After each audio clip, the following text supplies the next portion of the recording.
se fue y cogió la escopeta de Fistolesa y la montó para llegar a matarla. Entonces nosotros nos le tiramos, yo me le tiré y le agarré la escopeta y salí corriendo con ella a botarla a la huerta.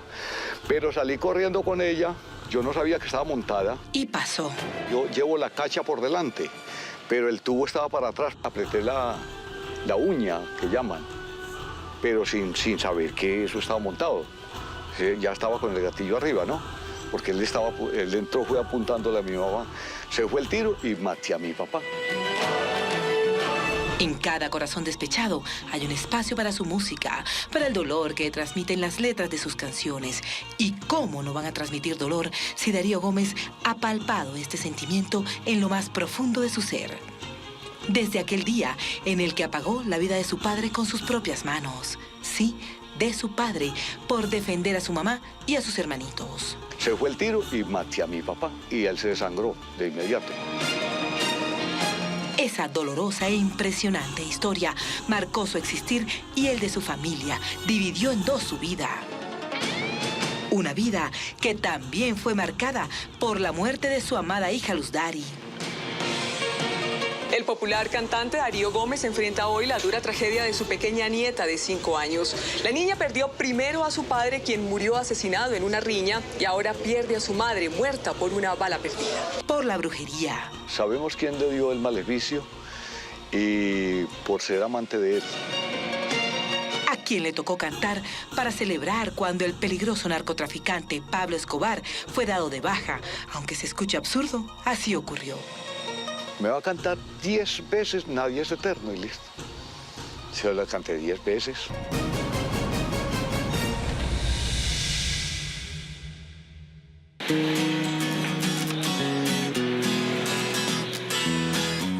Darío de Jesús Gómez Zapata, más conocido como el Rey del Despecho en Colombia, fue traído por la cigüeña un 6 de febrero de 1951. Nací en una vereda chica que se llama El Chirihuaco, una vereda que pertenece a la vereda generalmente Los Cedros, y Los Cedros pertenece al municipio de mi pueblo San Jerónimo, mi pueblo natal. Que su nombre sea Darío de Jesús no es algo fortuito. Esto lo hizo mi papá y mi mamá, lo hicieron porque nos encomendaban siempre, apenas nacía cada hijo, nos encomendaban siempre a Jesús crucificado, a Jesucristo. Darío nació en el seno de una linda familia, conformada por papá, mamá y 3 hermanos. Eran de origen muy sencillo, el dinero escaseaba, pero el amor siempre abundaba. En la finca empecé al lado de mi padre a laborar, a hacer labores de campo, pues todo lo que es a partir de los 7 años, que iba a estudiar a la escuela rural, y luego día de por medio. Estudiaba un día y al otro día me tocaba trabajar con él. Hablar de su pasado le llena el corazón de alegría. Recuerda como si fuera ayer los temas que su linda mamá solía cantar al amanecer. Ya no vive nadie en ellas, a la orilla del camino silenciosa está la casa. Su vida ha pasado muy rápido. La niñez se le fue volando entre las labores del campo y los juegos en medio de la montaña. Darío solo estudió hasta 5º de primaria, pero el estudio no era lo suyo, la música sí. A los 16 años empecé a llevar demostraciones en casetes y en vivo también a las disqueras de Medellín. Hay temas que prácticamente evita hablar porque entristecen su corazón, pero no puede continuar contando su vida si no narra aquel triste episodio de la muerte de su padre. Todo comenzó cuando, según Darío Gómez, su padre se fijó en la mujer equivocada. A mi papá lo enyerbaron. Sabemos quién le dio el maleficio y por ser amante de él. Y a mi papá, lamentablemente, le dieron el maleficio tan concentrado que a mi papá le dio fue por matar a mi mamá. Él dice que su padre se transformó en otro hombre. La familia no lo reconocía. Él llegaba y cuando tenía muchas rabias pues de celos, molestándola a ella, que la tenía que matar. Incluso decía algunas veces que él quería matarla a ella y que también acabar con los hijos. Y que por último matarse él. Esa agresividad al interior del hogar comenzó a generar distancia, a dividir a la familia. Orlando, mi hermano mayor, se fue huyendo de los problemas. Nos quedamos entonces afrontando las cosas. Elba, Heriberto, William y yo. A Darío le duele ver la manera como su padre se transformó prácticamente en otra persona, en un ser irreconocible para ellos.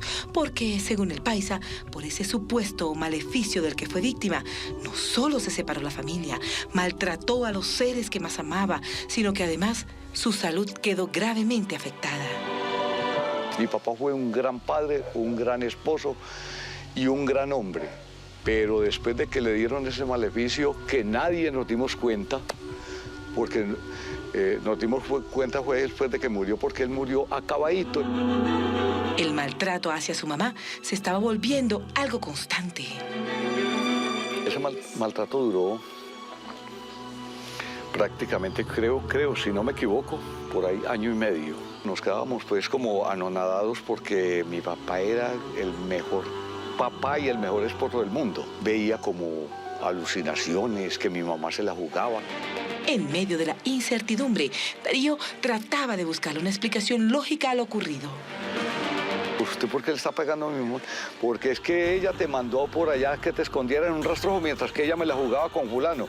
No me acuerdo ni en el momento que fulano, no me acuerdo del nombre. Me la estaba jugando en un rastrojo de esos, te escondió. Y yo dije, por Dios santo, papá, yo nunca me he desamparado, no me he desamparado un minuto de mi mamá. Él veía alucinaciones. Un día que jamás olvidará la familia Gómez Zapata. Por ahí faltando 10 para las 8 de la noche. Y ya nosotros estábamos prácticamente acostándonos. Cuando empieza mi papá y llegó a ponerle problema a mi mamá, dijo que él la tenía que matar y se puso y le dio con como unos 5 planazos. Luego le dio un puño aquí que la tiró al suelo y mi mamá quedó derramando sangre. Pensábamos que la había matado.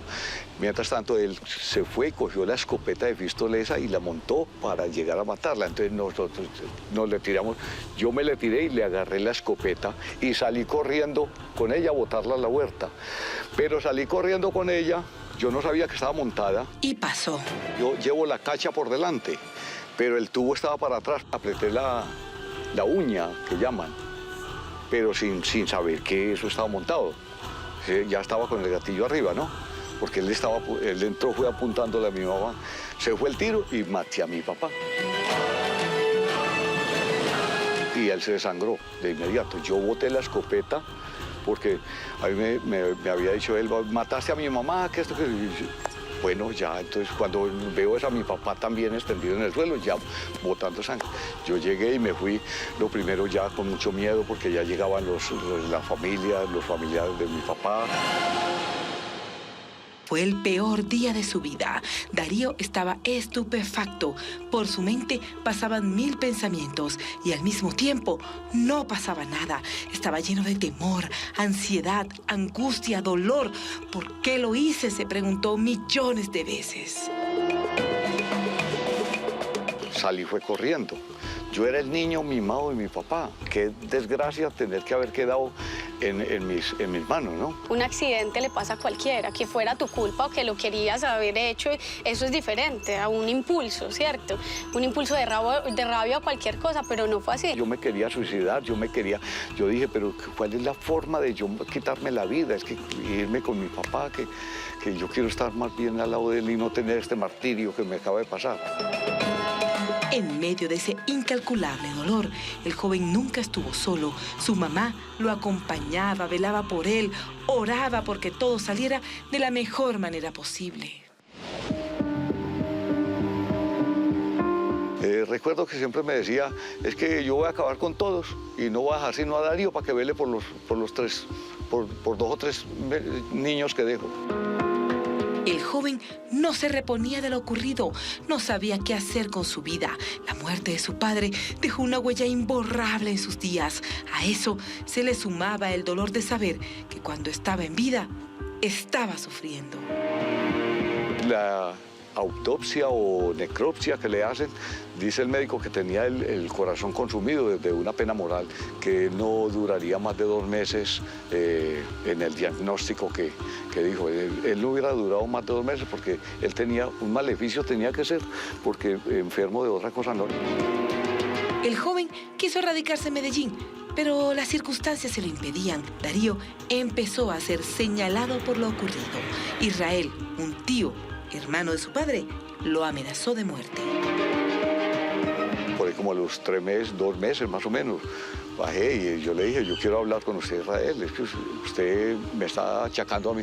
Sí, y él salió con una peinilla, entonces yo le dije, vea, hagamos una cosa, no intente hacerme daño, usted sabe qué fue lo que pasó, yo no tuve la culpa, pero si es que usted cree que yo maté a mi papá con intención, entonces vea, espere, yo me armo también y démonos pues. Las noches de Darío eran infernales. Al joven de 16 años le costaba mucho trabajo retomar su vida. Yo logré superar esa pena tan amarga, incluso en poco tiempo, digamos que en 1 año o 2, más o menos, porque siempre me acordaba de mi mamá, usted es inocente, esté tranquilo, usted fue un angelito que Dios puso en este problema. Fue duro, muy duro. Yo pienso que todo eso lo superé ante todo y sobre todo es sabiendo que tengo mi conciencia tranquila siempre.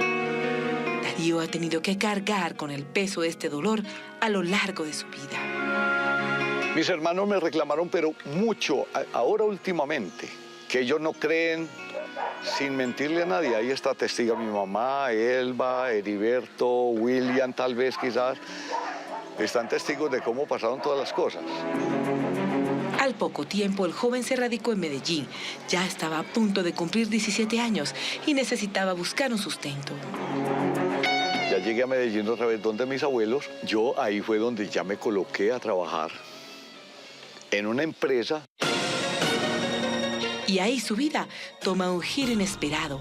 Están conociendo la vida jamás contada de Darío Gómez, el rey del despecho en Colombia. El legendario artista le está contando al país su historia de vida, sus dolores, sus angustias, sus triunfos, esos mismos que lo han convertido en un ídolo de multitudes. Al regresar, hablará de cómo se convirtió en una de las celebridades más admiradas por la guerrilla. Por allá en Puerto Asís, por esos lados me contaron que estaba Alfonso Cano.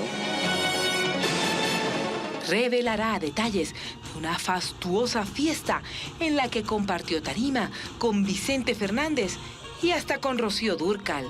Uno se da cuenta, yo le estoy cantando aquí a un mafioso. Sí, yo le estoy cantando a un mafioso, yo no sabía. Le digo a mi manager, mi amor, ¿tú sí sabías que le iba a cantar a Pacho Herrera, por ejemplo? Ya regresamos a Se Dice de Mí.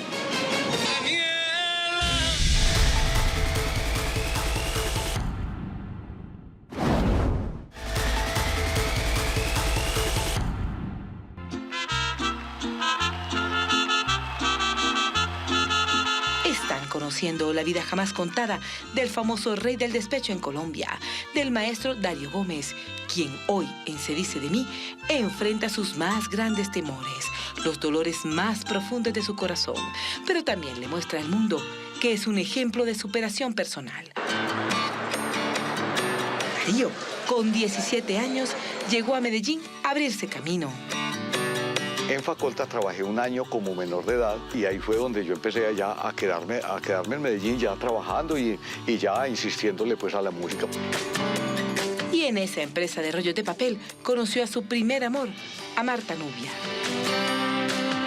Ya cuando yo me coloqué realmente ya por la empresa como mayor de edad, vine en una Semana Santa que teníamos libre como 3 o 4 días y la visité allá en Morrón y la saludé y vi que no tenía novio y ahí nos ennoviamos. Y al poco tiempo, la pareja llegó al altar. Ya le propuse matrimonio, nos casamos muy pobremente. Nos casamos en Sopetrán, pero en la boda, desafortunadamente, sucedió un muerto esa noche. Así es, la unión entre Darío y Marta quedó marcada desde el primer día por el espíritu de la muerte. Se emborracharon durante la boda, hubo un problema ahí, resultó que mataron a fulano, que fulano lo mató y se voló. Por eso yo creo que ella y yo de pronto no pudimos ser como felices. Yo tengo que estar muy agradecido de mi primera esposa, porque es que si no hubiera sido por ella, yo no me hubiera dedicado a cantarle al despecho. Con el dolor a flor de piel, la pareja se separó. De esa unión quedaron 3 hijos. Cuando uno da demasiada oportunidad, de pronto se le toman la confianza a uno y ahí es donde pasan las cosas mal hechas. A Darío le duele recordar algunos momentos y situaciones difíciles que vivió con ella. Ella siempre me detestó en la música. Cuando yo empecé a grabar mi primer disquito, que estaba todavía con ella en 1976, siempre le dije yo, negra, llegué, grabé por primera vez, escúchalo en una radiolita de esas, Silvano, en fin, o Sancho, algo así. Lo puse y me dice ella, oigan, a este sí se siente que es artista. Eso no es para cualquiera. Yo lo oigo muy mal. El hoy rey del despecho no olvida cómo fue burlado en ese entonces. Me desanimé un poco, pero yo dije, no. Lo que pasa es que ella siente, tal vez, le gustaría que yo siguiera siendo el que soy. Yo nunca trabajé ni en bares, ni en griles, ni en estaderos, ni en ninguna parte como cantante antes de surgir. Yo siempre esperé que surgiera, yo por eso tenía mi trabajo. Fueron días muy difíciles. Por ahí me conseguí una novia y a los 20 días de estar con ella me salió más loba que el berraco. Seguí sufriendo mucho la ausencia de la separación, del matrimonio. No aprovechar estas vivencias que me están pasando. Voy a denominar esto despecho, este dolor, estas traiciones. Entonces me empecé a dedicarme a cantarle al despecho. Darío emprende el camino hacia la música, ahora de manera profesional. El primer LP que yo grabé, entonces era música parrandera, música de doble sentido, música decembrina que llamamos. Esa música no la podía promocionar la radio, porque era un doble sentido que en esa época no permitían los medios de comunicación. En Codiscos me dijeron, queremos una exclusividad con usted de 4 años. De 2 años. Entonces se la firmé de 2 años y listo. Darío fue nombrado director artístico de Codiscos como productor de la música parrandera y productor de la música huásca. Darío Gómez empezó a componer música popular, que en aquel tiempo, en los años 70, 80, era música muy de rincón, muy de vereda, muy de barrio. Él empezó a componer música popular y empezó a darle como a esa altura, como algo diferente, un toque diferente en aquel tiempo a los artistas que eran de moda. Sin lugar a duda, el dolor es lo que ha marcado la vida de Darío. Esa primera canción que lo llevó a tocar un poco más de cerca la fama fue dedicada, inspirada en una gran mujer. En mi hermana Rosángela. Ella murió el 31 de octubre de 1978. Ahí, en algo así como en noviembre de ese mismo año del 78, yo compuse la canción Ángel Perdido. Su partida fue dolorosa. Su hermana, una mujer muy creyente en Dios, quedó gravemente afectada cuando supo la lamentable noticia de que el Papa Juan Pablo I fue envenenado. Solo duró 33 días ejerciendo el cargo de sumo pontífice en Roma y posterior a su muerte, Juan Pablo II lo reemplazó. La hermana de Darío quedó impactada, se llenó de temor. Muere de un derrame cerebral a los 33 años. Entonces ella le agarró esa preocupación. No, este mundo se va a acabar, que este mundo se va a acabar. Yo estoy cumpliendo la edad de Cristo. Y le dio un derrame.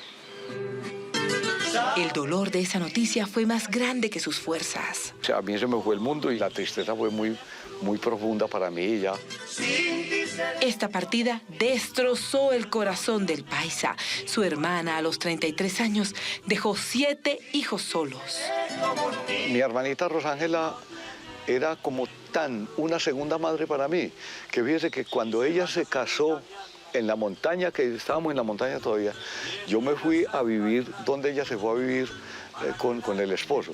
Y ella me decía, no, andate para la casa, pero es que ahí en la misma vecindad, ¿no? En la misma vereda. Andate para la casa. Y yo me ponía a llorar, entonces me decía, no se vaya, pues quédese aquí conmigo. Darío utilizó una estrategia muy particular para hacer que su música fuera popular. Corría el año 1979 y él soñaba con que sus canciones fueran masivas. Se iba de pueblo en pueblo a promover sus canciones y a vender sus discos, que en ese entonces eran discos de 45 revoluciones por minuto, eran sencillos. Es más, Ángel Perdido era un tema en 45. Le decía al cliente del bar, mientras yo me tomo una cervecita, tú me pones este disco para que me complazcas. ¿Y quién lo canta? Este lo canto yo, pero lo quiero oír aquí. Entonces me tomaba la cerveza y después me hacía el olvidado del disco. Yo lo dejaba ahí, salía y me pagaba, salía y me iba, pero dejaba el disco, era con la intención de que lo dejaran ahí sonando. Con algo de nostalgia y ternura, recuerda cómo fue su primera presentación en público, ya como cantante profesional. Yo le decía al mismo dueño, pero es que yo no tengo sino el Ángel Perdido para cantar y Luz de mi vida. Y de pronto tendría que ajustarle con canciones del Caballero Gaucho, Los Cuyos, Carlos Gardel, en fin. Y me dijo, no le hace, hágale. La primera vez fue, pues, hice el oso artísticamente. Darío se vuelve a enamorar, esta vez de Olga Lucía. Llevó a Codiscos y todos eran pues de cachaco, gerentes, el director artístico y él sencillamente con un pantalón de terlete, con una camisa de orsay que ya no se utilizaba, no se usaba. Y me admiró más cuando me compuso Mi Pastorita. Mi Pastorita se lo hizo a su novia de ese entonces, a Olga, que hoy en día es la esposa, y también fue un tema que sonó muchísimo. Él hizo tanto por quedarse conmigo y lo amo, lo adoré. He vivido de Darío cada momento, cada instante. Tuve 3 hijos. Primero quedó embarazada de mi hija, Kenny Johanna, y por ahí como a los 3 meses más o menos ya nos fuimos a vivir juntos. Ese fue el divino problema de mi suegra, que ella quería era que saliera casada por la iglesia y todo. Ya yo era separado, pero yo no me podía casar por la iglesia. Qué problema tan berraco. Y no, pues la suegra me echó para la porra. Darío es un hombre que ha sufrido mucho en la vida. Sus días han sido de constantes y dolorosas caídas, pero siempre hace un esfuerzo enorme y sale a flote victorioso. La vida le volvió a dar otra bofetada, la trágica muerte de su hermosa hija, Luz Dari.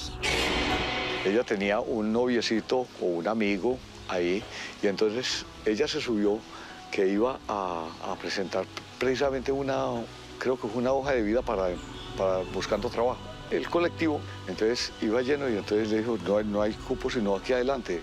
En un semáforo hubo 3 o 4 personas que como que estaban esperando al amigo de mi hija y le empezaron a dar bala. A él lo dejaron gravemente herido, le dieron como 4 o 5 tiros, me dicen, pero no murió.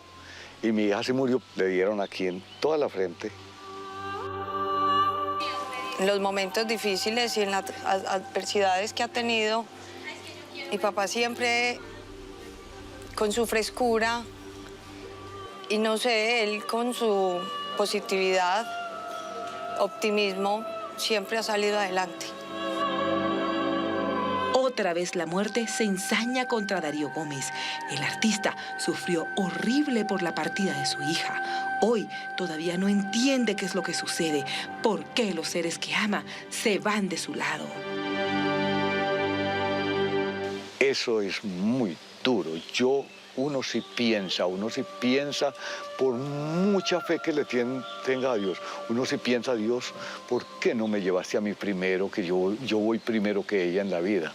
Porque ver a mi papá cuando lloraba en el ataúd, ¿cierto? Viéndola enterrar, eso a mí me partía el alma. Con una enorme tristeza, recuerda cómo recibió aquella impactante noticia. Con la partida de su hija Luz Dari, su nieta Daniela quedó sola, porque el padre de la niña había muerto antes. Daniela es una de las nietas de Darío Gómez, el rey del despecho. Su cara refleja la tristeza de una pequeña que en apenas 5 años ha soportado la muerte violenta de su padre, el secuestro de su tío Wilmar y anoche la trágica muerte de su madre víctima de una bala perdida. Un día, una madre muy joven ha perdido la vida, la desgracia ocurrió, sucede la guerra entre pandillas y una bala perdida con su vida acabó. Y Daniela, muy niña, huerfanita quedó. Darío es un hombre recio. Cada duro golpe que ha recibido lo ha vuelto más y más fuerte, a pesar del inmenso desconsuelo que ha reinado tantas veces en su corazón. Nunca nadie lo ha visto derrumbado. Con cualquier problema de dolor o desengaño o tristeza, se me va formando es como un taquito en la garganta. Entonces quisiera, en vez de llorar, como reventarme. Por eso, muchos se sorprendieron cuando lo vieron desfallecer en el sepelio de su amada hija Luz Dari. Yo sé que se me fueron las luces, no sé si fue desmayo, pero se me fueron las luces. Pero no todo ha sido tristeza en la vida del rey del despecho. Su relación con Olga Lucía ha sido una de las grandes recompensas de su existir. Por eso, desde siempre, soñó llegar nuevamente al altar.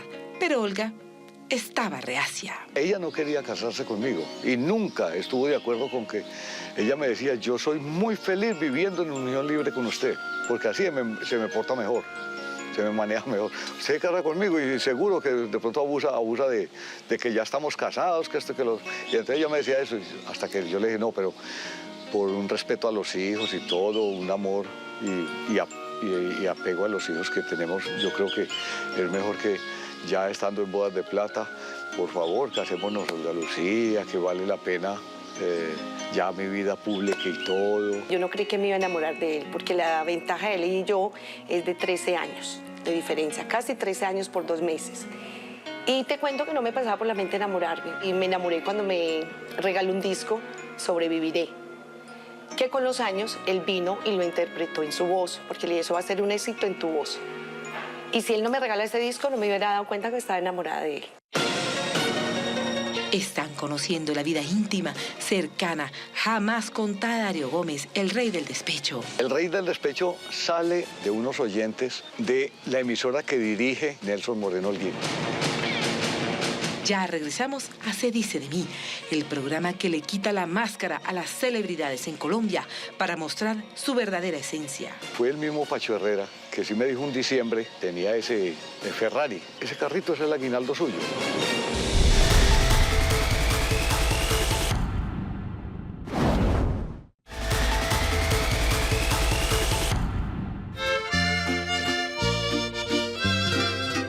Entramos en la recta final en la vida del maestro Darío Gómez, el rey del despecho, un hombre talentoso, fuerte, valiente, perseverante, quien cada día de su vida lucha por alcanzar sus sueños y los de su familia. El famoso artista hoy le está contando al país su verdad, cómo se convirtió en una de las celebridades más importantes en la historia de la música de Colombia. Cómo pasó de ser un humilde hombre del campo a transformarse en el rey del despecho con una canción que es prácticamente un himno en el país. Yo tenía una amistad, Luis Ernesto Gallego. Siempre a Luis Ernesto Gallego siempre le gustaba que yo me tomara los traguitos con él. Tomémonos este y brindemos por los difuntos que ya no están. Ya lo sacaron de ese cementerio porque el alcalde me acabó de decir, me dijo: Luis, vamos a tomarnos el arranque allá. Entonces, listo, nos fuimos.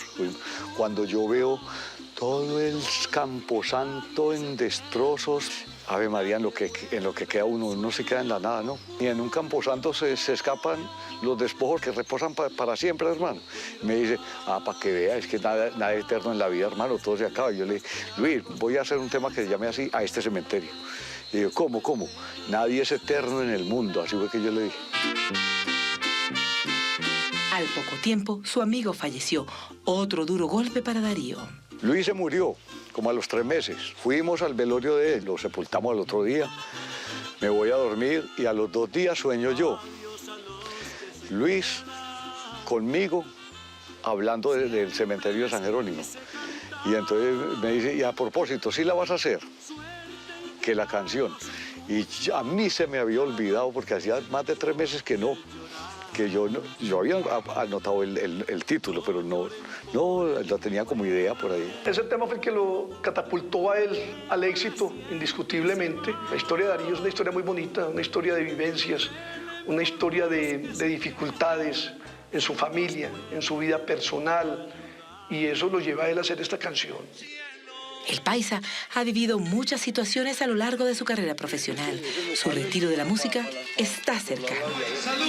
¿De dónde hay tanto gusto en la gente para mi música? Yo que empecé a cantar en teatros, los escenarios más grandes eran teatros, estaderos, y después de unos 6 años en adelante en mi carrera musical, estar llenando plazas de toros, llenando estadios. Esto no es algo que se lo ha hecho Darío Gómez. Yo creo que esto es algo que me ha enviado Dios. Soy testigo de la acogida que él tiene como artista y como persona en los Estados Unidos, porque es donde más lo he acompañado.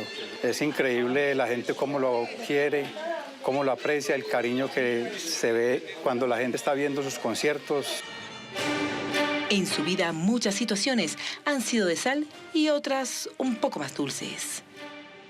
Hoy reflexiona sobre quién es, en quién se convirtió y hasta para quién ha cantado, como aquella fastuosa fiesta en la que compartió escenario con Rocío Dúrcal y Vicente Fernández. Si yo estuve cantándole a alguien particular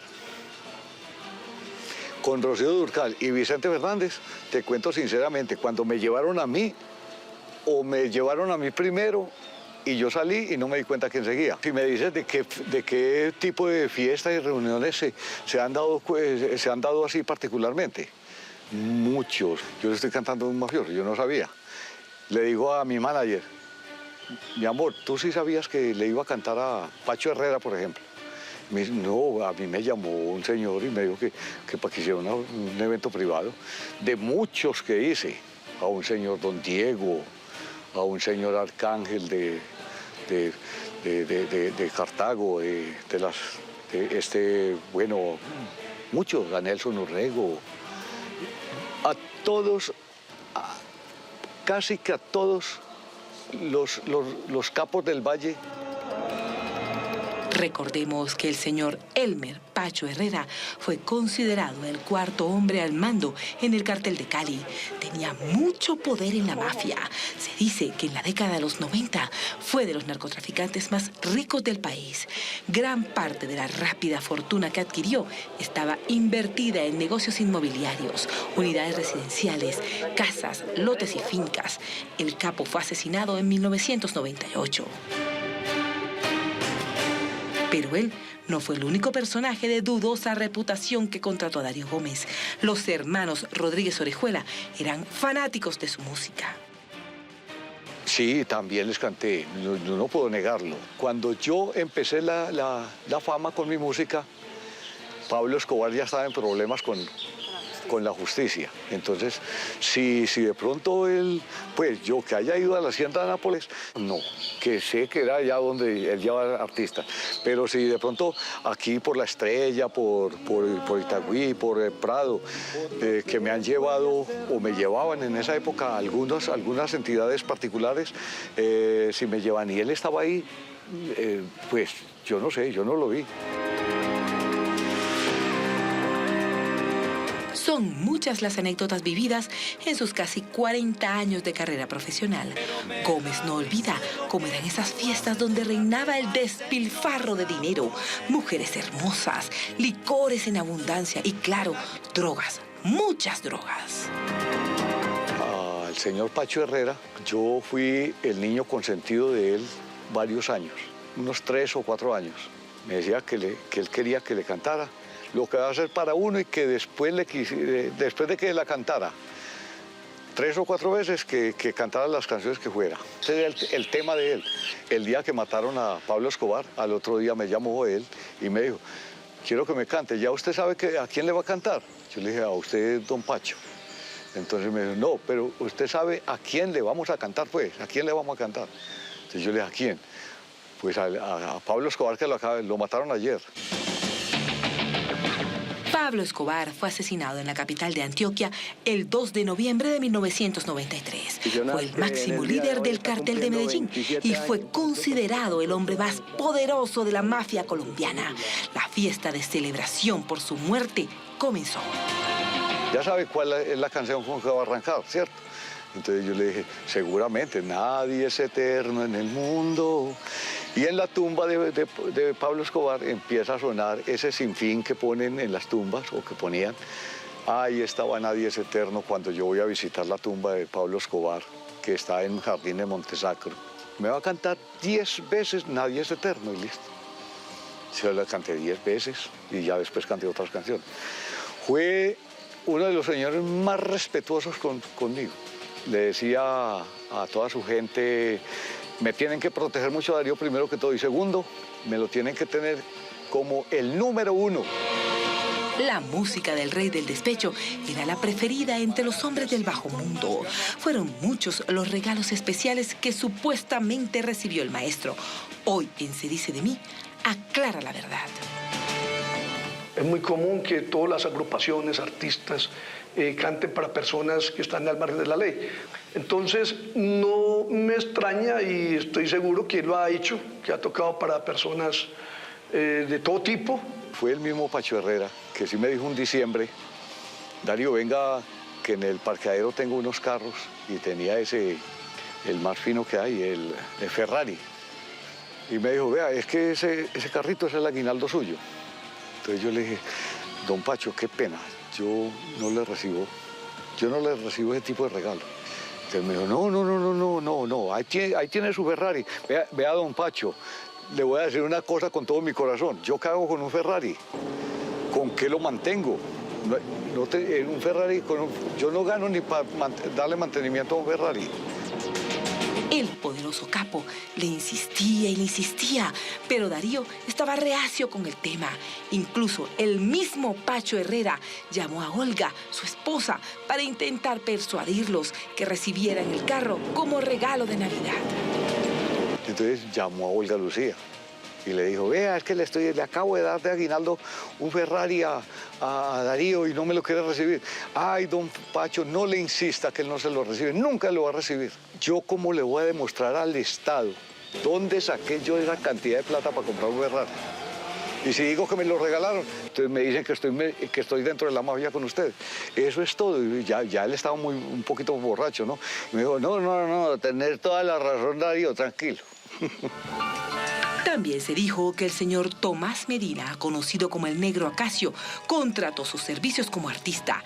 Acacio fue el primer integrante de las FARC en ser solicitado en extradición por Estados Unidos por narcotráfico, quien además tenía 23 órdenes de captura por diferentes delitos en nuestro país. Yo no lo vi personalmente.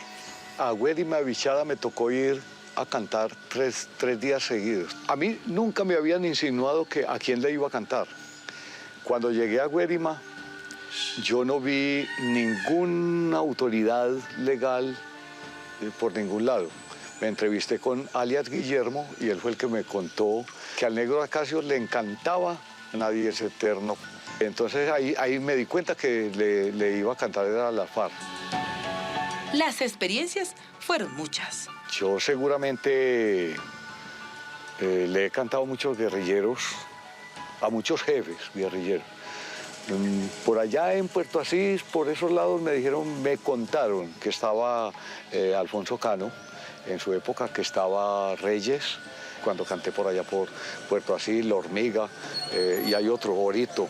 Prácticamente lo llevan a uno con inocentada inicialmente. Cuando uno se da cuenta que ya llega allá al lugar, ya uno se da cuenta que cuando no hay autoridad legal, entonces uno se da cuenta que le está cantando eso a otro bando.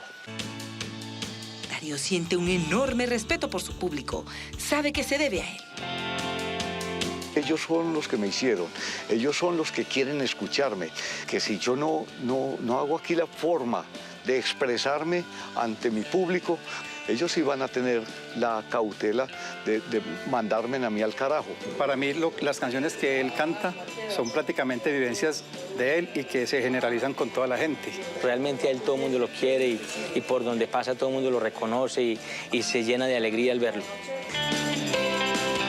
El paisa es tan respetuoso que su esposa es su jefa y ella manda en todo. Me he comportado como Dios manda porque cuando Olga contrata a Darío Gómez, lo contrató fue Olga Lucía Arcila como manager, entonces yo no le puedo quedar mal por nada del mundo. Detrás de cada hombre hay una gran mujer y yo creo que uno hace al hombre también como persona, incluso ellos a uno también como mujer, ¿por qué no? Mi mamá lo quiere ver intacto, impecable, el mejor y lo ha logrado gracias a Dios. Hoy Darío mira hacia atrás, ve el camino que ha recorrido y se siente satisfecho. Tiene la conciencia tranquila de que ha dado lo mejor de sí mismo en cada situación. Ha cometido errores, y muchos, pero han sido más los aciertos que ha tenido.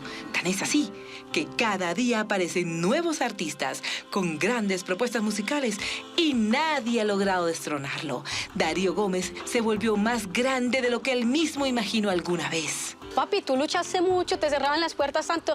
Me decía, amor, hay que ser persistente. Si a ti te gusta hacer algo, disfrútalo hacerlo y no te canses de tocar 1000 puertas hasta que te lo abran, porque las que se cierran no eran para ti y la que se abrió fue la mejor. Yo no podía soñar con un empleo de oficina porque no estaba preparado académicamente para eso.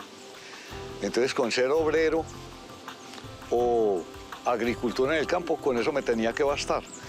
Y bueno, por ese lado tenía que conformarme con eso. Pero la música, sí, con unos deseos intensos de querer grabar como hobby. Darío no ha cambiado en nada. Sigue siendo aquel hombre humilde que un día salió del pueblo para buscar un futuro mejor. En su corazón sigue reinando aquel muchacho sencillo y tímido. Darío Gómez es una persona humilde, es un cantante famoso que lo quiere un montón de gente. Para mí mi papá es un ángel. Siempre voy a recordar a mi papá así dando amor y dándole a los demás lo que necesiten, porque él siempre es capaz de quitarse un pan para dárselo, así sea a una sola persona o a 10. Darío es tan bueno, tan noble, que esa es la respuesta. Está recogiendo lo que fue desde niño. Las cosas más simples pegan porque es que son así. Eso se llama la difícil sencillez y eso es lo que ha hecho Darío. Y para hacer la difícil sencillez hay que ser un maestro de ello. Le espera solamente bendiciones. Bendiciones porque se las merece. Darío es un patrimonio de nosotros. Porque lo tengamos vivo o lo tenemos vivo, no lo sentimos así, pero después de que las cosas se ausentan, se siente más el peso de ellas. Así fue el paso del rey del despecho por Se dice de mí, un hombre que en su momento le pidió a Colombia que recuerde por siempre su música y sobre todo que valore a los artistas nacionales. Paz en su tumba. Que me recuerden así como siempre soy, que no me añoren, que ya quisiera que me recuerden a través de tantas canciones, tantas frases que les quise cantar y que siempre sientan como ese recuerdo dulce de mí, sencillo y humilde de mí.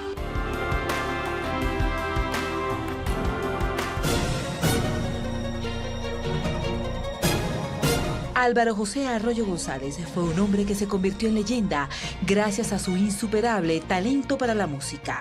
Conocido como el Centurión de la Noche, era considerado una eminencia en materia de composición al dejar 47 álbumes cargados de una música difícil de igualar. Hay cosas que te prometo que te las voy a confesar. De este hombre que jamás aprendió a leer una partitura, se ha dicho de todo, se ha especulado, investigado y hasta hoy, por primera vez en la televisión colombiana, se contará su vida real. Fue un momento muy difícil, fue algo desgarrador, algo que no se esperaba. Ay, mi madre, eso fue lamentable. Esa vida íntima que muy pocos conocen, la misma que se han negado a revelar y que hasta hoy sale a la luz pública de la mano de su hija Eicol, de su ex esposa María Alonso y de sus amigos más queridos. Un hombre muy amoroso, Hoy conocerán eso que siempre han querido saber y nadie se ha atrevido a responder. 60 minutos que no le permitirán pestañear por tener un intenso contenido. Es hora de que Colombia conozca al verdadero Joe Arroyo, al hombre, al autor de más de 400 canciones que hoy son consideradas joyas inmortales de la música colombiana. Nunca falta la persona malvada que quiera hacerte daño. Descubrirán por qué su vida y la de su familia corrieron peligro varias veces. Nos amenazaban Me apuntaban mucho. con un arma y... Se gestaron muchas cosas. Tristeza e impotencia. Hoy se hablará de amor, de ese que llega al corazón y se queda para siempre plasmado. Y quería hablar conmigo a medianoche lo que sentía. De Joe, el eterno rey del Carnaval de Barranquilla, del sonero mayor, se tocarán hasta sus más íntimas y desgarradoras fibras. Si hablamos de falla, me tocaría lastimarlo a él. Su familia no se ha podido recuperar del duro golpe de su partida. Les duele en el alma saber que ya no está, que su alma se fue para siempre. Sin embargo, su espíritu permanece y permanecerá presente entre sus hijas eternamente. Todos los días. A sus hijas les hace mucha falta. Aquí comienza la vida, la esperada y jamás contada vida del maestro, del ídolo, del hijo, del padre, del amante, del hombre, del pecador, del triunfador, de Joe Arroyo.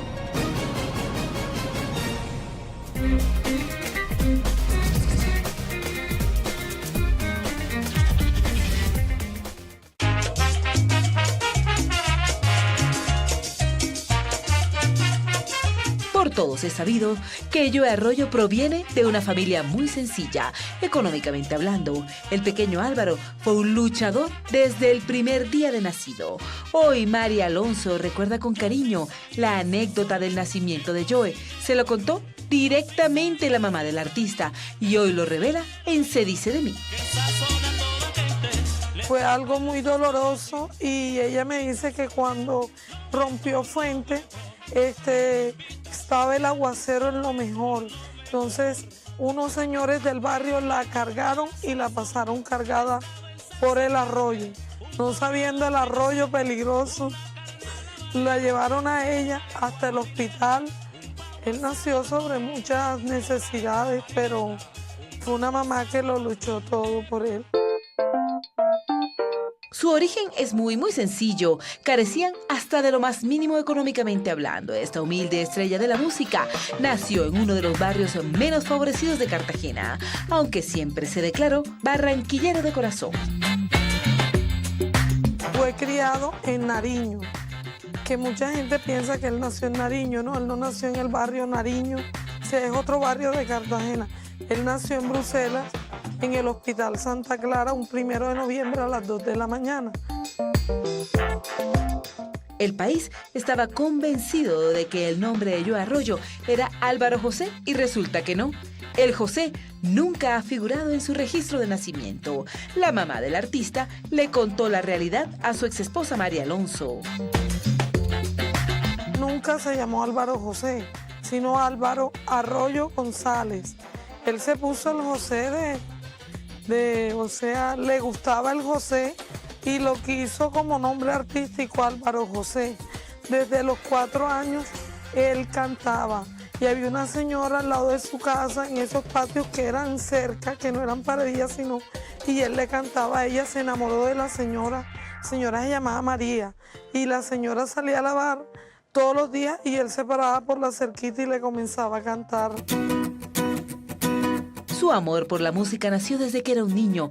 No se sabe a quién se lo heredó, pero es innegable que nació para ser una estrella de talla mundial. A Joe, el talento se le desbordaba por cada poro de su piel. Donde estaba estudiando se ganó una beca y ingresó a un colegio de curas en Cartagena por medio de esa beca y fue cuando inició en la coral de Cartagena, eran los coros que se cantaban en una iglesia.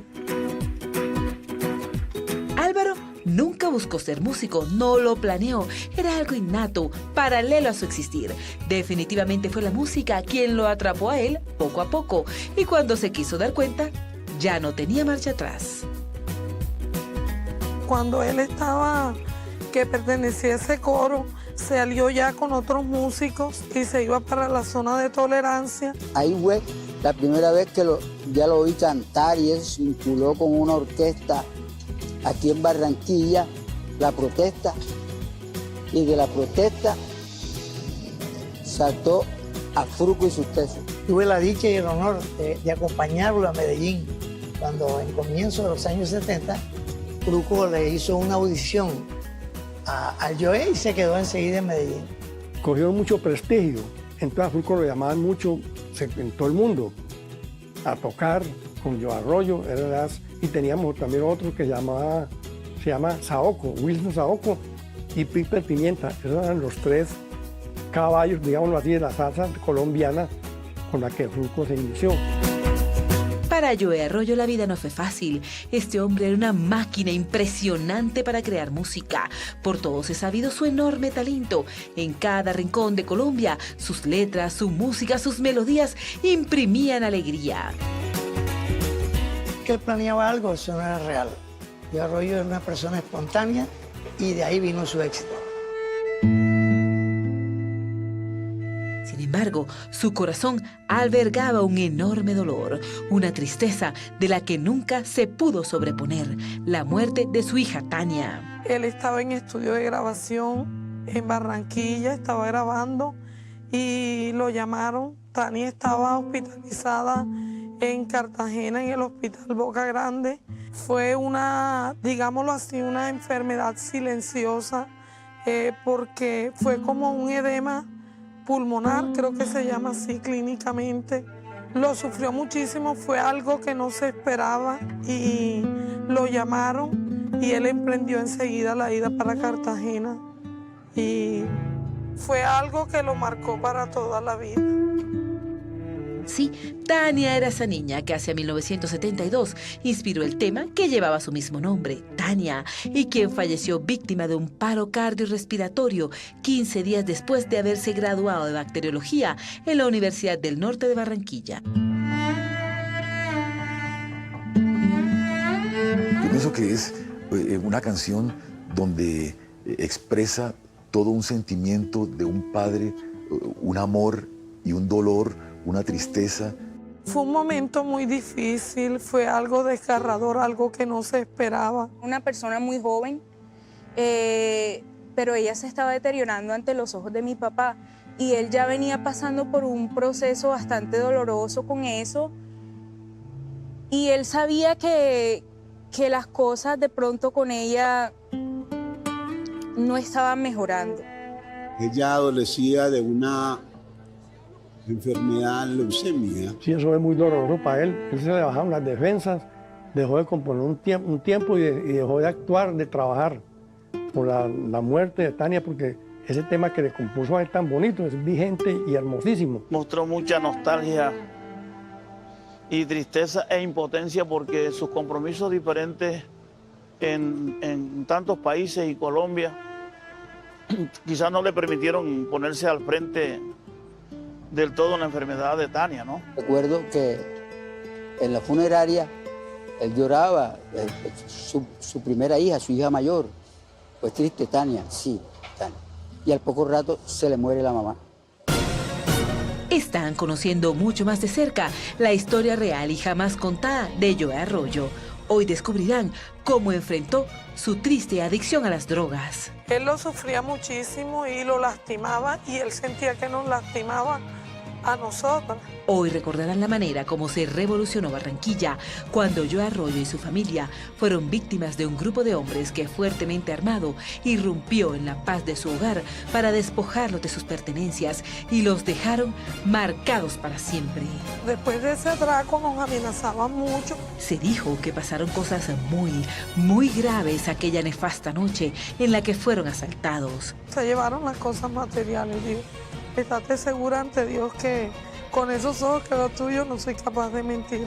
Ya regresamos a Se Dice de Mí, el programa que muestra la vida de las celebridades sin máscaras. Hoy el protagonista es el inmortal Joe Arroyo.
a Joe Arroyo,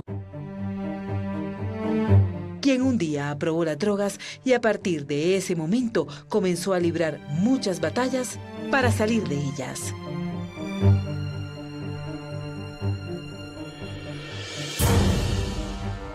Eso es una enfermedad que en muchas personas es progresiva, siempre se trató como una enfermedad. Habían etapas en que nunca se dejó de luchar, como todo, lo superaba y luego tenía recaída. Ay, mi madre, eso fue lamentable, es lamentable eso, que él no pudo nunca superar eso, que eso lo llevó a la muerte. Nunca lo vi a él consumiendo droga. Esa parte de su vida, yo estaba ajeno a eso. Nosotras siempre se trató de manejar eso con la mayor discreción posible. Jamás tratando de tapar el sol con un dedo. Y obviamente ya llegó un momento en el que nosotras ya entradas en edad pues ya entendíamos más las cosas. Pero mi papá fue un hombre que nunca nos faltó el respeto con eso. Siempre quise ayudarlo. Siempre estuve pendiente de él. Pero bueno, hubo otra serie de circunstancias, de sitios y de personas que no le colaboraron como él merecía.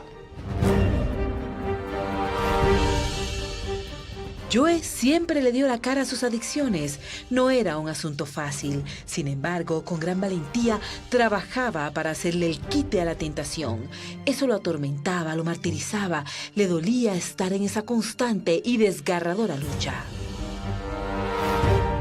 Mucha gente quiere estar al lado de uno y sobre todo de un personaje así, todo el mundo quiere conocerlo, complacerlo, invitarlo. Entonces yo creo que ahí él cayó y ahí comenzó, pienso yo, desde muy joven, pues estar metido en algo tan grande, de pronto eso deslumbra y lo desvía del camino.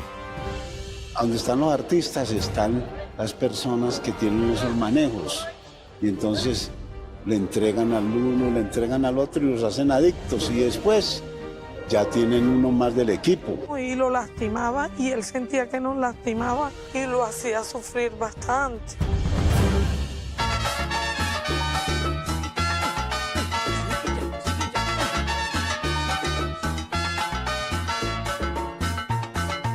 Este hijo de Cartagena era un hombre fuerte, muy fuerte.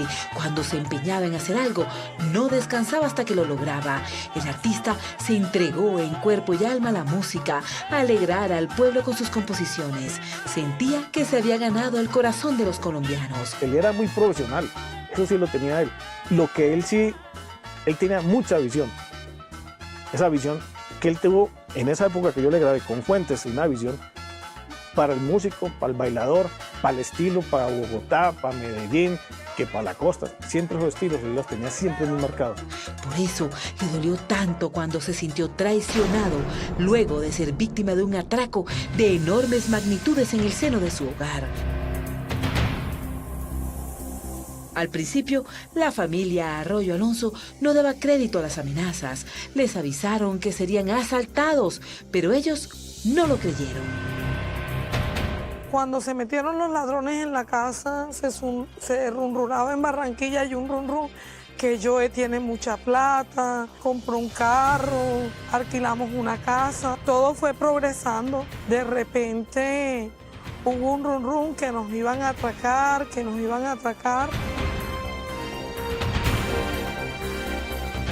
Y evidentemente los asaltaron. Joe se preguntaba una y otra vez por qué quisieron hacerle daño a su familia. El artista no entendía por qué, si él solo entregaba alegría a su gente, lo atacaban de aquella cruel manera. Cuando venía saliendo del baño, yo le estaba componiendo la ropa y escucho una bulla en medio de las escaleras. Cuando yo me asomo a las escaleras, veo que vienen 4 tipos. Uno traía a mi hija cargada, Tato, y otro traía a la pelotita bien cargada. De repente yo veo unos hombres enmascarados con metralleta, o sea, algo que para mí era algo que yo nada más veía en películas, ¿sí me entiendes? El tipo me empuja y me pone la metra a mí aquí. Y Álvaro dice, mi hermano, ¿qué pasa? ¿Por qué me estás allanando? Y él dice, no te estamos allanando, te estamos atracando. Y él dice, pero mi hermanito, déjame buscar, así de esa manera, déjame buscar algo con que vestirme, me da pena, mi suegra, mi familia. Le colocaron la metra aquí y le dijeron que tenían entendido que él tenía una caja fuerte y que el único que sabía la clave era él. Que amarran a mi papá, veo que amarran a mi abuelita, al músico de mi papá y que los meten todos debajo de la mesa y me apuntaban con un arma y... El escándalo fue muy sonado. Incluso se comentó que aquel grupo de hombres fuertemente armado que ingresó a su casa atentó contra la integridad física y moral de Mari, la entonces esposa de Joe Arroyo. No, se llevaron las cosas materiales, digo. Estate segura ante Dios que con esos ojos que veo tuyos no soy capaz de mentirte. Él era un hombre que me regalaba muchas cosas hermosas y se llevaron todas las joyas. Ese no fue un simple atraco. Después llegaron amenazas. La familia se llenó de temor. Después de ese atraco nos amenazaban mucho porque le mandaban fotos conmigo y las niñas con marcas rojas. Él lo lastimó mucho, no tanto las cosas materiales, sino todo lo que se gestó a raíz de ese atraco. Los Arroyo Alonso sentían miedo, se sentían vulnerables, estaban amedrentados, no encontraban una salida ante estas atemorizantes amenazas de las que eran víctimas semana tras semana. No vayan a colocar ningún denuncio porque recuerda que tú eres una persona pública. Y si intentas algo, denunciarnos algo, viejo Joe, te vamos a dar candela. Joe Arroyo y su familia vivían en una constante zozobra. Yo pienso que alguien quería tomar parte de eso. Nunca falta la persona malvada que quiera hacerte daño. Él siempre fue una persona muy aferrada a Dios, pero eso hizo que nos acercáramos más a él.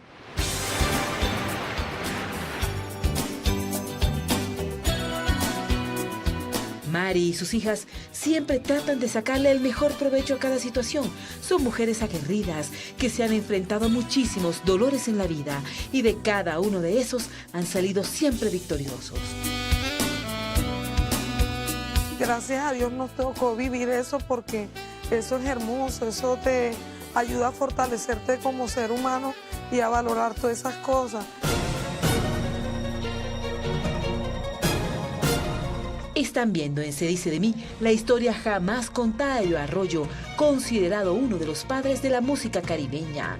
Una estrella que brilló en orquestas como The Latin Brothers, Los Líderes, el Super Combo Los Diamantes, Fruco y sus Tesos. Fueron muchos los grupos a los que perteneció, pero sin dudarlo ni un segundo, fue al lado de su famosa agrupación La Verdad, con quien recorrió el mundo. Era un éxito todo lo que él grababa. Se hizo muy importante. Yo pienso que fue la época de oro.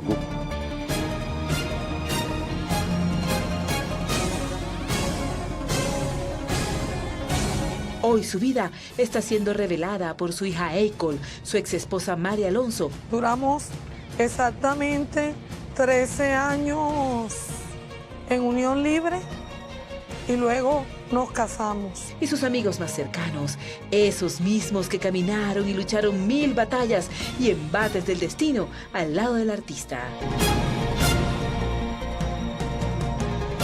Hoy se están tocando las fibras más sensibles del sonero de América. El país conocerá quién era realmente Joe Arroyo en la intimidad de su hogar. Nadie puede hablar de lo que no le tocó vivir. Se hablará sobre la polémica que gira en torno a su millonaria herencia, esa misma que cosechó componiendo y cantando en diferentes géneros musicales como el chandé, la cumbia, la salsa, el porro, el soca, ritmos africanos, antillanos, hasta llegar a crear el Joezón.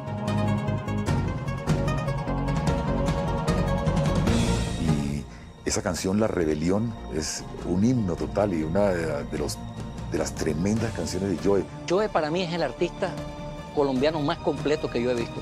Creo que no puede haber jamás una reunión en la que no se escuche siquiera una canción de él.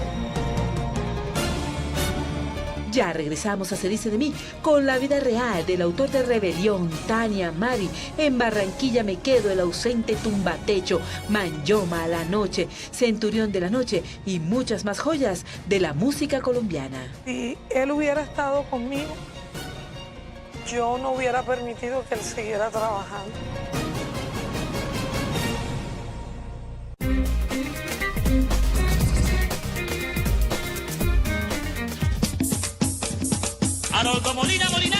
Entramos a la recta final en Se dice de mí, el programa que muestra la vida de las celebridades sin máscaras. El protagonista de hoy es Joe Arroyo, creador del género musical conocido como Joe Son. Eso es fuera de serie, un hombre con un carisma de esos que la gente con solo verlo se enloquecía. Entonces llevaba él sus canciones a la tarima, investigó para evolucionar. Joe Arroyo era tan talentoso que no bastaba grabar con él como Fruco y sus Tesos. Había que hacer una cantidad de orquestas para poder copar la genialidad y el intelecto y las composiciones de Joe Arroyo.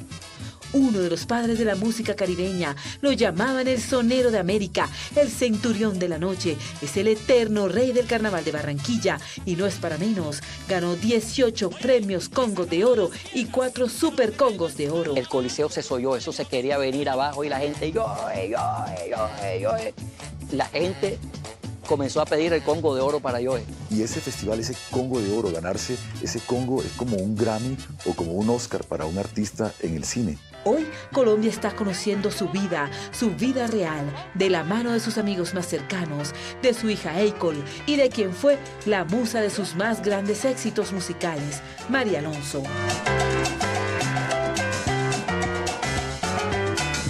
Lo conocí en un baile de esos populares aquí en Barranquilla, lo vimos en el escenario, me quedé como sorprendida de verlo cómo estaba delgado. Antes no lo había visto yo a él y lo vi bailando con otra chica. Yo me lo quedaba mirando, y él me quedaba mirando a mí.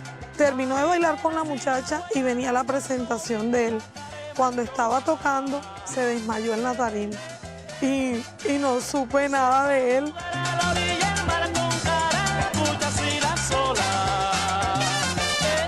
Pero Cupido estaba empeñado en que sus corazones se volvieran a encontrar.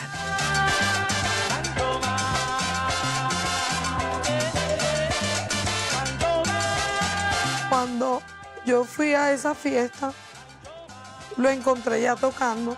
Él se bajó de la tarima y dejó cantando a los coristas y me sacó a bailar. Y eso para mí fue súper bacano, algo bonito.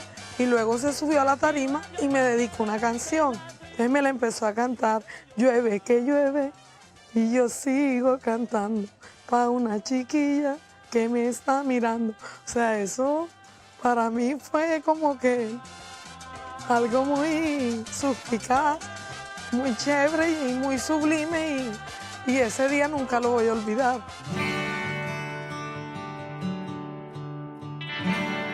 Para ese entonces, yo estaba atravesando por una fuerte crisis económica. No tenía dinero en los bolsillos. Y venía de una etapa muy difícil donde se había retirado de la orquesta de Fruco y inició un nuevo proyecto con su orquesta La Verdad. Y por mucha necesidad. De hecho, a mí me echó muchas mentiras. Y me dijo que si yo manejaba, y yo le dije que no, que tenía un Mercedes-Benz, y imagínate, yo una pelada a esa edad, yo estaba feliz. La pareja, conformada por Joe y Mari, era indestronable. El artista tenía convencida a Mari de que él era millonario, que tenía lujosos carros y hasta un penthouse. Nada más alejado de la verdad. Pero la hermosa rubia estaba feliz, seducida por su talento, su carisma. Y si su supuesto novio le prometía casa, carro y hasta beca, a ella eso la tenía sin cuidado. pero vamos a ver que él no tenía ningún Mercedes. Me decía que vivía en Villa Campestre, uno de los barrios bien chéveres de Barranquilla, pero cuando te llega el amor a mí no me importó nada de eso, porque mis ojos no estaban puestos en que tuviera él o que no tuviera. Mi papá era una persona coqueta, pero él cuando miraba a mi mamá era una cosa diferente. Y era esas ganas de estar en familia, era esas ganas de poder disfrutar en su momento a su esposa y a sus hijas. Yo lo que sí recuerdo era el gran amor de él por Mari y por sus hijas. Eso era como su soye, era como su encanto. Mari fue su compañera inseparable de luchas. Recuerda claramente cómo Joe fue víctima de la discriminación social, económica y hasta racial. Él me cuenta de que cuando su mamá trabajaba en las casas de Cartagena, fue bastante víctima de eso. Ya teniendo él su carrera ya cimentada y una familia muy adinerada en Cartagena, de esos seguidores, él le dijo, Joe, te invito para que lleguen a mi casa. Y llegamos. Nos presentaron y todo y le preguntó, ¿y usted de dónde es? No, yo soy aquí de Cartagena. ¿Y de qué barrio eres tú? De un barrio por allá lejos. Y yo después le pregunté, Álvaro, ¿y tú por qué no le dijiste al señor? Mija, si yo le digo a ese señor de qué barrio soy yo, me saca de esa casa. O sea, fue algo que lo marcó. Fueron muchos años juntos, sin embargo, llegó el triste momento de decir adiós. Cada uno tomó su rumbo, aunque nunca dejaron de estar vinculados. Duramos exactamente 13 años en unión libre y luego nos casamos. Digamos que el amor nos jugó una mala pasada y decidimos darnos un tiempo y cada uno tomó rumbos diferentes. Se dijo que el amor siempre estuvo presente. Sin embargo, en algunos círculos sociales se comentó que la separación se debió a que hubo una dolorosa traición. Al poco tiempo, el maestro Arroyo volvió al altar, esta vez de la mano de Jacqueline Ramón. Si hablamos de falla, me tocaría lastimarlo a él y no sería justo, porque ya él no está. Nadie puede hablar de lo que no le tocó vivir. Solo vivimos él y yo, y de hecho mis hijas. Enfrentar esa nueva situación fue algo doloroso, tormentoso, difícil de superar. Nos hacíamos mucha falta. Él era una persona que cuando se sentía muy triste quería hablar conmigo a medianoche. De hecho, me lo dijo. ¿Cómo hago para arrancarme este amor de mi corazón? La última vez que estuvo en la casa fue exactamente un 23 de junio para llevar a las niñas a comer. Y me dijo, quiero invitarte a que tengamos una luna de miel. Esa fue la última noche que ella lo vio con vida. Aquel día compartieron como la familia que siempre fueron. Y yo le dije, está bien, acéptame invitarte a comer hoy. Comimos los 4. Después de que comimos nos llevó a la casa. Se quedó en el cuarto a solas conmigo y me dijo, ¿me puedes regalar un beso?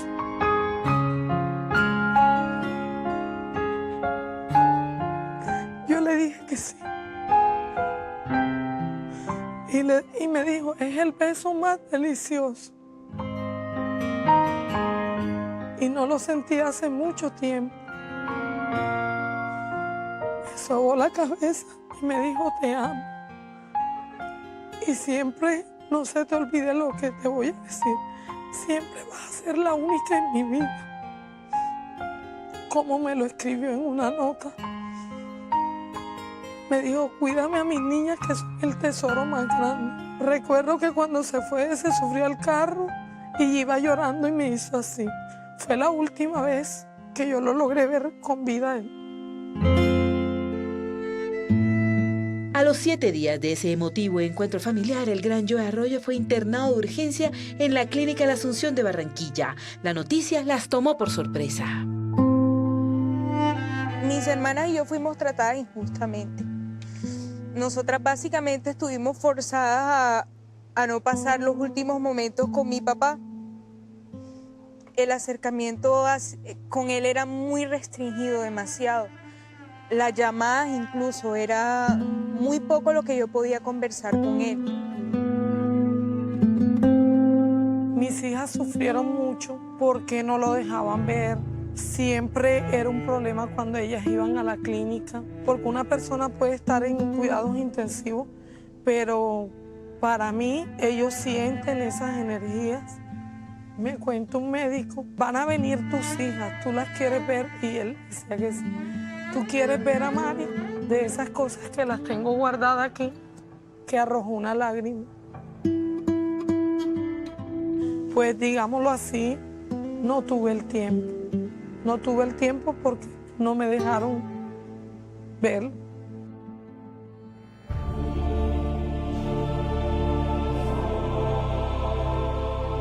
Eran las 7:45 de la mañana del día martes 26 de julio de 2011.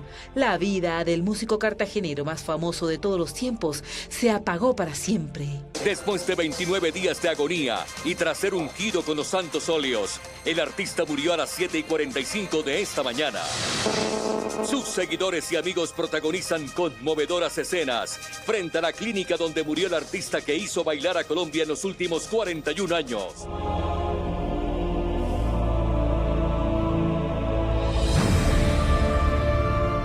Colombia se sumió en una contagiosa tristeza. Lejos estaban de creer sus millones de seguidores que la noticia de su partida era real. Sin embargo, los médicos así lo confirmaron.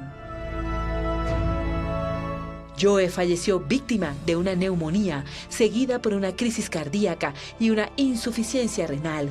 Muchos se preguntaban por qué murió Joe, qué pasó realmente con su estado de salud. Muy triste ver a un hombre que nos hizo gozar tanto y con esa energía que mostraba en el escenario, cómo se movía, cómo cantaba, cómo bailaba, verlo casi sin poder moverse, fue algo muy triste. Pienso que también fue como utilizado y lo forzaron mucho. Se fue un caballo, mejor dicho, se fue un ser muy importante de la música. Y mucha nostalgia, hombre, y mucho, muy triste, porque se fue una que no vuelve, pues, bien, al nacer. Entonces, eso me pegó mucho a mí, me dolió mucho. Un tipo que tenía tanto futuro, pero el vicio lo mató. Pues hasta ahora no te tendría esa respuesta, pero sí te puedo decir que si él hubiera estado conmigo, yo no hubiera permitido que él siguiera trabajando. Creo que él necesitaba tiempo para recuperarse. Barranquilla lloró por varios días a su Joe del alma.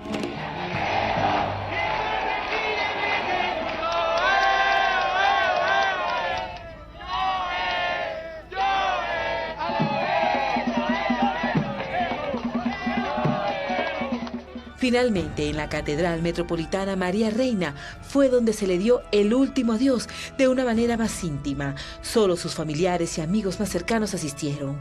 A su familia le duele ver cómo fueron los últimos días de vida del centurión. No es que yo te deje morir, pero sí creo que te puedo dar cuidados y para nadie es un secreto. Cuando no te ves bien físicamente, creo que tu salud tampoco está bien. Entonces, para mí, han debido de comprometerse más con sus cuidados.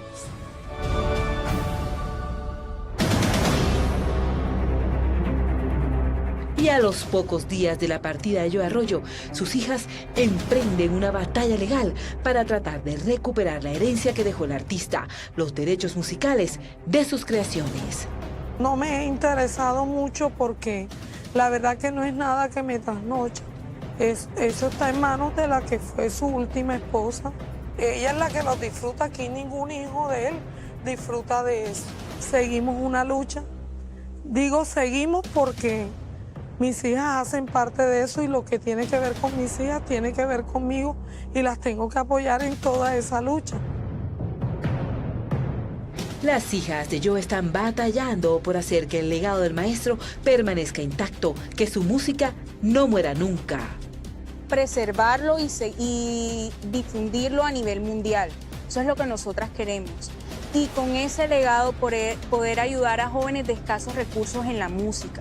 Hay tantos jóvenes en la calle con tanto talento y que no han tenido las herramientas para explotarlo. Mirándole los ojos a Colombia con toda tranquilidad. Las cosas materiales son efímeras. Mis hijas están luchando. Ellas han iniciado una fundación donde se trata de continuar y perseverar el legado de su papá. A Joe no solo lo extraña Barranquilla, el país entero se sigue lamentando por su partida en silencio. Su familia lo llora y lo añora. Él sigue siendo el epicentro de ese hogar que un día decidió dejar atrás, pero del que nunca se quiso despedir. ¿Cuánto se le extraña a Joe en esa casa donde hoy funciona su museo y están vivos sus recuerdos? Nosotros tenemos un proyecto muy precioso que es la Casa del Joe, que es un espacio museográfico aquí en Barranquilla. Estamos buscando patrocinios para esto, estamos buscando acercamientos con muchas empresas, un proyecto preciosísimo y es bastante ambicioso, pero sé que es algo que va a traer muchas cosas buenas para el turismo de Barranquilla. Y les hace mucha falta a todas ellas, a sus hijas, les hace mucha falta. Y en mi casa a cada instante se les recuerda. Cuando me miro en los ojos de mi hija Naya, la Pelotti, es como si me estuviera mirando en sus ojos. Cuando veo los gestos de Akon, la Tatico, es como si estuviera viendo toda la paciencia de él. Cuando veo a Adelita, también veo su paciencia. Y para mí él nunca se ha ido, a él se le siente. Todo eso se le extraña a él. Para Mari y sus hijas, la vida ha continuado. Confiesan que se sienten solas sin Joe, pero saben que donde está se encuentra más tranquilo, en paz. Ellas, hoy más que estar adoloridas por su partida, están agradecidas por el tiempo que lo tuvieron entre el seno de su hogar. Era un tremendo alcahueta para ellas. Era una persona que le gustaba pasar mucho tiempo con su familia. De hecho, yo creo que parte de su alcahuetería era por eso. Él nos sacaba a nosotras del colegio hasta por un mes entero, porque él se iba de gira y no quería despegarse de nosotras. Agradecida. Resentida, no tengo resentimiento hacia nadie y aprendí con él porque él me enseñó a sembrar, a ofrendar. Lo material, si tú no distribuyes bien lo material, eso se acaba. Pero el amor siempre va a estar ahí. El Joe nunca se olvida.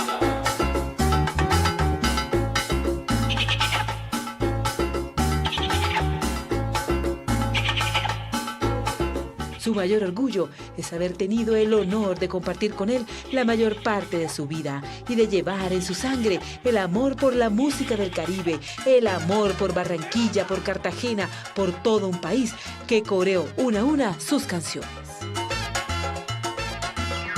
Porque es que te resientes si apenas he llegado. Lo voy a decir con toda humildad, eso me llena de mucho orgullo. Me complace mucho y que la gente te recuerde como un pedacito que hiciste parte de su vida. Dormir al lado de un genio de eso durante tantos años, o sea, no me lo creo, no me lo creo. Un legado grandísimo. O sea, Joe Arroyo en su estilo fue, es y sigue siendo único en su género. El Joe, él murió sin saber lo que él valía. Porque si él sabe lo que vale, si él se para en su punto de saber el valor que tenía, con esa voz y ese swing para cantar, fíjese que todos los temas que él ha grabado, todos, ha sido éxito. Desde que comenzó con Fruco, con su orquesta la verdad, donde íbamos, eso era un éxito, tras éxito de las presentaciones. Un artista que siempre demostró esa seguridad ante toda persona, decir, yo vine desde abajo, yo he trabajado honestamente por esto que estoy haciendo y yo vengo a darle un pedacito al mundo de todo lo que es Colombia. La vida de él era música, el mambo, ¿te acuerdas de aquel tema? ¿Y qué tal si hacemos esto? Esa era su pasión, su música y su familia. Es un talento innato, es de él, y eso dejó para eternamente, mejor dicho, dejó su música para toda la vida, para toda la descendencia que viene. Un fuera de serie. Yo Arroyo para nosotros los colombianos es el Celia Cruz de los cubanos, o el Mohamed Ali en el boxeo. Un ángel, porque quienes los tratamos solo encontramos en él bondad. Él casi nunca, yo nunca le conocí un no. Y como músico y artista, un genio. Es como si no se hubiera ido, porque sus melodías, sus canciones están en nuestros corazones.